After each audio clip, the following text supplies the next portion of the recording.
2018 came around, I moved to Australia, forgot about the crypto stuff for a couple of years. The pandemic hit in 2020 or late 2019, and the restrictions in Melbourne were pretty strict. So I had a lot of free time in the evenings. So yeah, I discovered NFTs back in 2021, so July. I think Damien Hirst, which was the currency. So it struck my interest because I was like, well, you've got like real artists coming into the space. Kind of went down the rabbit hole into NFTs, and then been doing that for 18 months. Stumbled across Origins in about a year ago now. Hey guys, welcome back to this video. I'm Defibae, and today we have a very, very awesome guest with us, S4mmy.eth.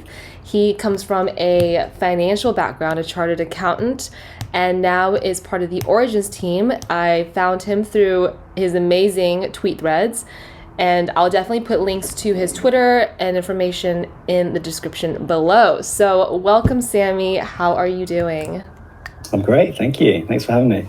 It's great to actually finally speak to you. I know we've spoken a little bit over Twitter, but face to face is quite nice. I kind of wanted to talk a little bit about your recent tweet threads and like findings with Reddit NFTs, and I also want to know what you find the most interesting, since you're the one, analyzing all this data. I mean, every single week there's so many things, so many innovations that come through. I recently started a newsletter, a Substack, just to try and capture that on a weekly basis and kind of look back on what's happened. But this past week alone, we've had, like you mentioned, Reddit. So that's, they're literally unwittingly taking or onboarding millions of new users into Web3. Whether people consider it Web 2.5 because it's kind of custodial wallets, but needless to say, they've got a very big network already. So a couple of billion people actually have used the Reddit app. So you're looking at the majority of the global population, or at least half, close to half. And I think they've got 8.4 million avatars that were minted prior to this drop. So this Gen 3 drop's probably tipped it over 10 million. And if you look at OpenSea, I think the number of users on OpenSea is around about 2.6 million. So you've got this one application overtake OpenSea, which is supposed to be the primary NFT platform. It's certainly an interesting recent development. You've obviously seen. Do you Polygon. have any? Do I have any? So I bought a few from the last round. I did trade a little bit on Polygon, but it's just kind of a hassle to bridge funds over, and that's mainly why I haven't done more. I take shortcuts in that sense, and it's probably not the safest way of doing it, but I tend to just transfer ETH to a centralized exchange and then withdraw it onto the Matic network, so it can be done instantaneously. So I always went through centralized exchanges, but obviously if that centralized exchange goes under, then you could lose your funds. So it's literally just an on and off.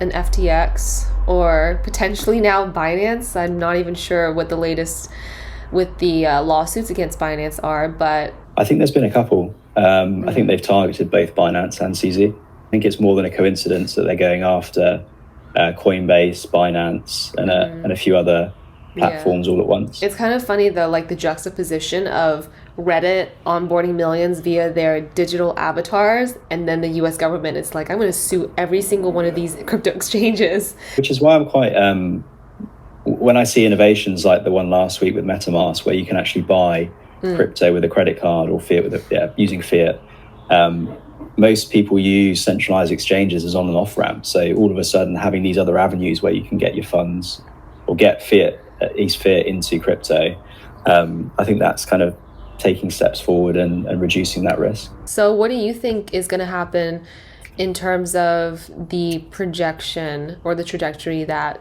Reddit is setting for NFTs? I read somewhere that I think the average user spends about 11 to 12 minutes on the app per day.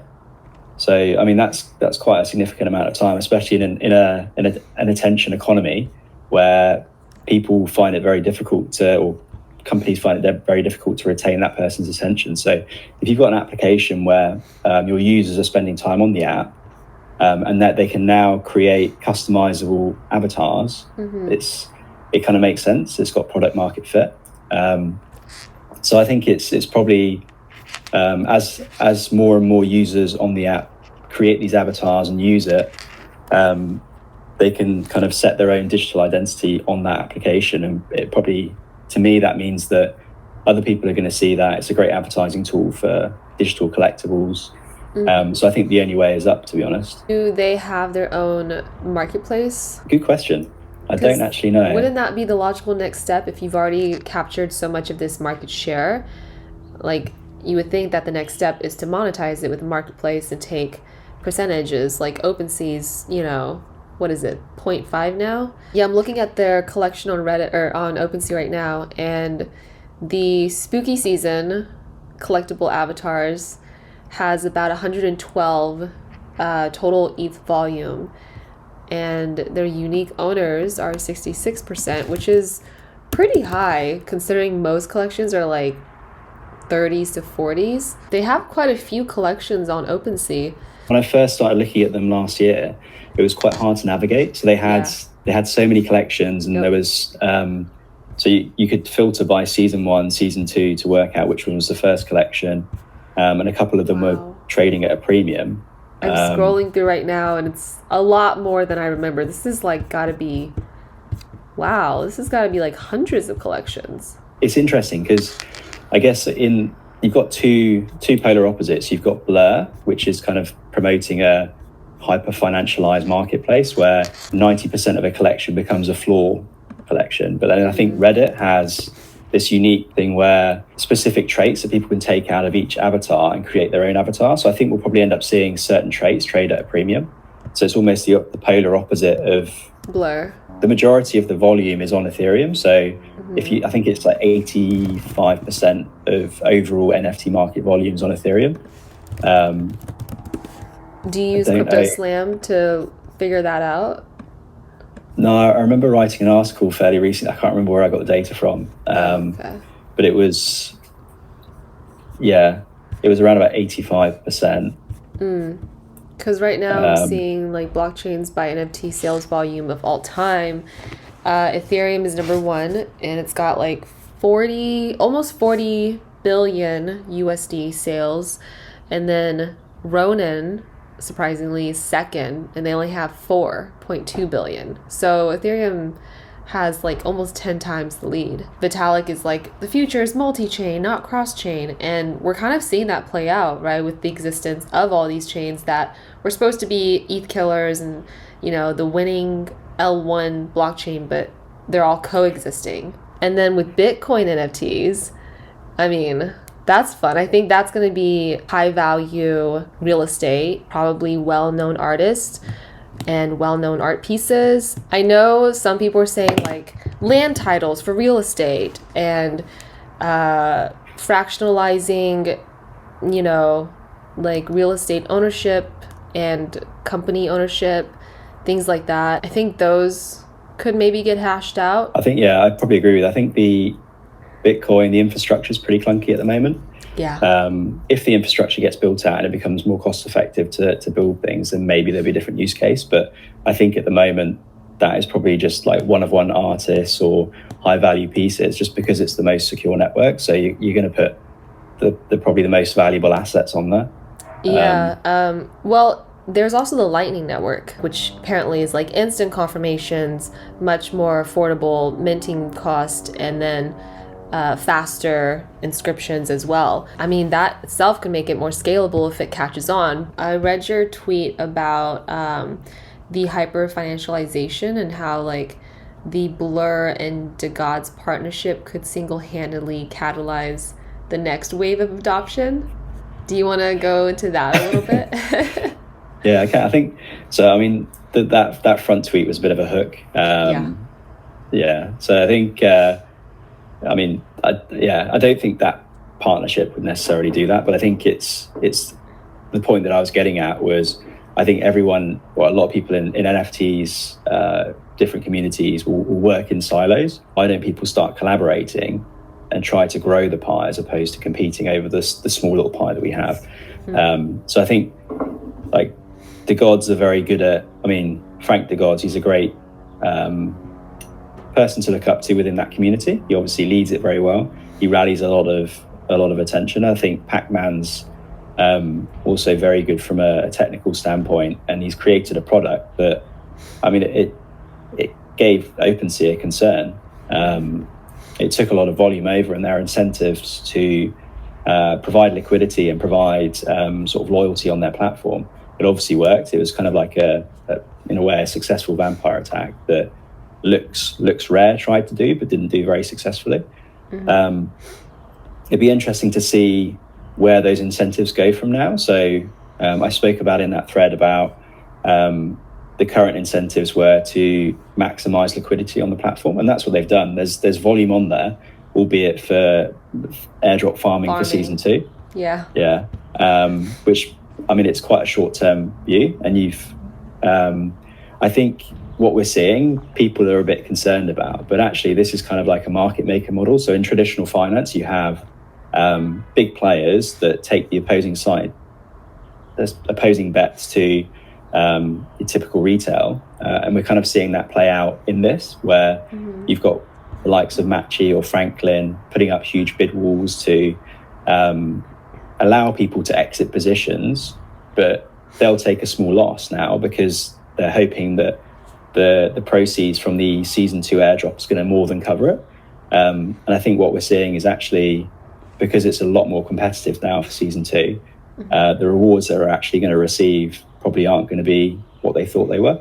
And I think we saw Matchy on Twitter talk about he wasn't very happy when Blur extended that season 2 period. So he'd obviously put in a lot of money and an effort to try and get this. He's got like a multi-million-dollar loss. Yeah, I think it's like 4,500 ETH, which is insane. What current price is like 9 million or something, and probably more than that. Yeah, and I'm like, that doesn't make sense to me. So he actually thinks that losing 9 million is going to net him a positive amount in the Blur airdrop? No, I don't think he does anymore. I don't think, maybe when he first started, but we saw a couple of things happen. I think there's probably 3 events in that 4.5k loss, that 4.5k ETH loss, that were probably quite significant. So you had OSF and Mando sell 72 Bored Apes into Matchy's bids. So Matchy just effectively acquired 72 apes. I mean, so what the liquidities allow people to do is these guys have held these Bored Apes for 2 years, and they would never have been able to sell that many apes in one go without tanking the floor. So they took the opportunity for that liquidity to sell all those apes. Matchy became the counterparty, took those apes on, and then the liquidity dried up a little bit. So we then saw him then sell those apes into other bids, and it just collapsed the floor. And then I think later on there was the Gitcoin, so he did a similar thing with Gitcoin, and then there was Punks as well more recently. What Blur's doing is it's providing liquidity, so it's allowing big players to effectively get out of their positions, which they were never able to do before. But I think the issue we've got is the depth of that market. So where you have a certain number of bids put in there, the more liquidity that you have in that bidding pool, the deeper the bid. So the analogy I would use is, if you have a pond and you throw a pebble into that pond, you'll get ripples. But if you throw that pebble into a lake, you probably barely see those ripples. So when you have these trades executed in a low liquidity environment, so where that depth of the market is low, then you're going to see large price action and a lot of volatility. So where I think Blur should be incentivizing it going forward is maximizing that, the depth of the market as opposed to just the liquidity. In the Blur bidding pool, I think there was like 72k ETH total value locked. On a protocol basis on Ethereum network, I think there's 29 billion of total value locked on Ethereum. As a percentage of the total value locked on Blur, that's like 0.5%. So because that's about 144 million in today's prices. But if we're seeing most of the trading activity on that platform relating to NFTs, if you've got 140 odd million in total liquidity, when you've got players that are buying and selling sometimes 2 million at a time, you're going to see those big swings in prices. Whereas if you had, say, 2, 3, 4, 500,000 ETH liquidity or depth of market, then that's obviously going to improve it a lot more. So you're not going to have concerns around one or two players pulling the liquidity on a particular collection and then the floor price collapsing. So one of the things that I do like about Blur is that they made trading so much easier. Like trading on OpenSea was such a pain. Well, this is the thing about the rivalry, right? Everyone makes these negative comments about Blur and hyper financialization, but actually it gave OpenSea a kick up the bum to convert Gem into actual, like they've actually got like a product that can is suit good traders. Yeah. I don't know if I would switch over to Gem unless they did some sort of, like token farming incentive. Like there's no incentive right now to go all in on Gem. I think, the Gemesis NFT, I think that's revealing soon. I sold mine. Should I be buying one? When did you first put your, what date did you execute your first trade on Gem? Oh, enough to qualify for the NFT drop. So the rarity of that token is going to be determined by the date that wallet first interacted on Gem. So if you were a very early trader on Gem, then that token could have been quite rare. Where would I find the rarity for this? So it's not been released yet. So it's still, so I don't know if you buy that token back, I don't know if that affects the rarity or whether it's, if you minted it with that wallet and held it, whether that's going to be super rare or they don't know. And we don't know what the benefits are going to be yet because that's not been released. So I initially thought it was just an NFT drop because OpenSea was going to have their hands tied being in the US and being considered potentially security. But now you're telling me maybe there's more added rarity. It's giving me a little FOMO. Don't FOMO back in. Gem's actually Singapore based, so I don't know if that impacts what they can and can't do. Got it. Okay. So then with all the things that you have found in your latest Substack threads and research, what are like the 3 top things you're most looking forward to the rest of this year? Tough question. Really? Well, because I think there's so much that comes through. Okay, top 5. Top 5. And Amazon is, they said they were going to be dropping within the next month or so. So that should be due anytime soon. Now, I don't know what that looks like, whether that is literally just going to be digital assets, so token-backed physical goods across their entire marketplace. So we might see people trading, I don't know, token-backed cans of tomatoes. I don't know what that's going to end up looking like. But if that happens, where all of a sudden Amazon tokenizes like an array of goods, then that would be really interesting. And I think that would take the market in a completely new direction. I'm interested about so Coinbase, they launched Base recently. So I still have that one. Yeah. That one I have. I think people were farming that. I think they were opening up so many different wallets. Unique wallets spiked over that period. I think we saw maybe a 2 or 3x what the usual.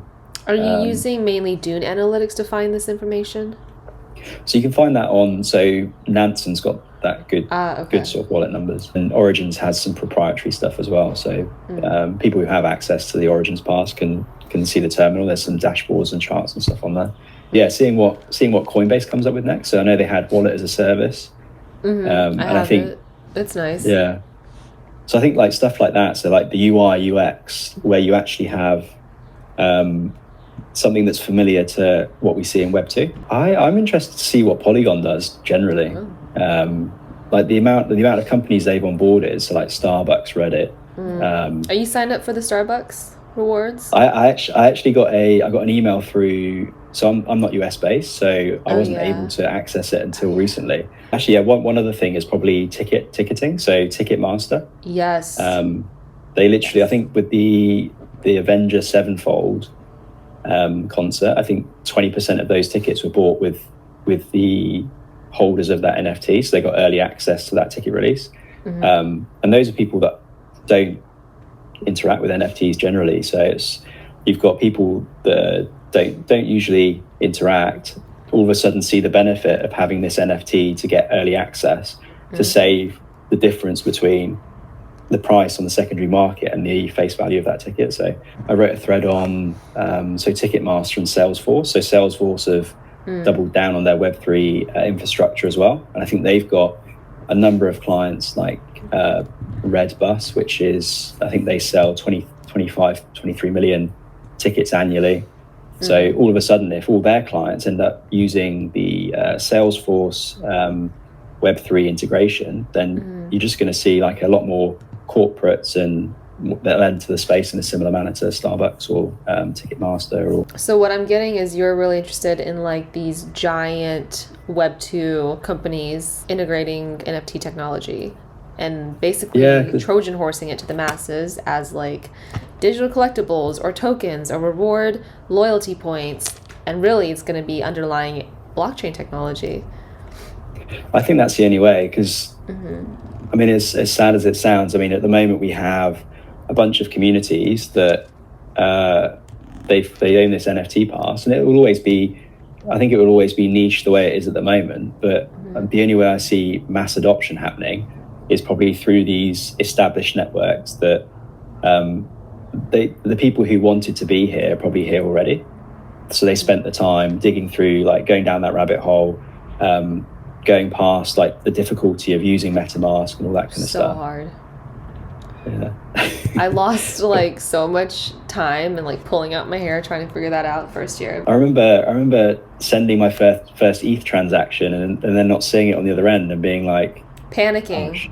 Yeah. Full on panic. Yeah. Those were the days. We all have our battle scars from those early days. What about you? What do you think? What were your what are you most excited for? For me, this is gonna sound terrible, but for me, like, I don't really get as excited about the Web 2s of the world integrating NFT technology as much. I feel like the NFT space right now, as niche as it is in the collector aspect and the community aspect, is just always going to exist. There's always going to be these collectors that want whatever JPEGs they want, whatever communities and utilities and art. I think that's kind of been the exciting part for me. Although the benefits of having Web 2 giants Trojan horse it to the rest of the world would be, well, you probably have faster speed of innovation and developments and more jobs and more demand for developers and programmers to build, right? So like the shipping rate is going to increase. It probably would just be like a positive feedback cycle between the two aspects of it, the visible NFT market and the invisible NFT market. I think it benefits both sides, but mainstream adoption is never going to support these crazy prices that we had last bull run. I don't know. You see, was it like a number plate sold for 15 million in Dubai the other day? So I think, and I don't think a lot of Saudi money is actually in NFTs yet. So you have a lot of people who have a lot of money. So I would be looking for NFTs that have provenance. So CryptoPunks or those kind of things, or some of these art pieces that are collectibles because they're the first of its kind. Because I think when you do have the masses come in, they'll be hunting those specifically, and simple supply demand, to me, that would dictate certain assets are probably going to go through the roof. I don't know to what extent. Yeah, I can definitely see that aspect of like onboarding upper middle class of the world. But I guess like when I think of mass adoption worldwide, I'm thinking of like middle class and lower.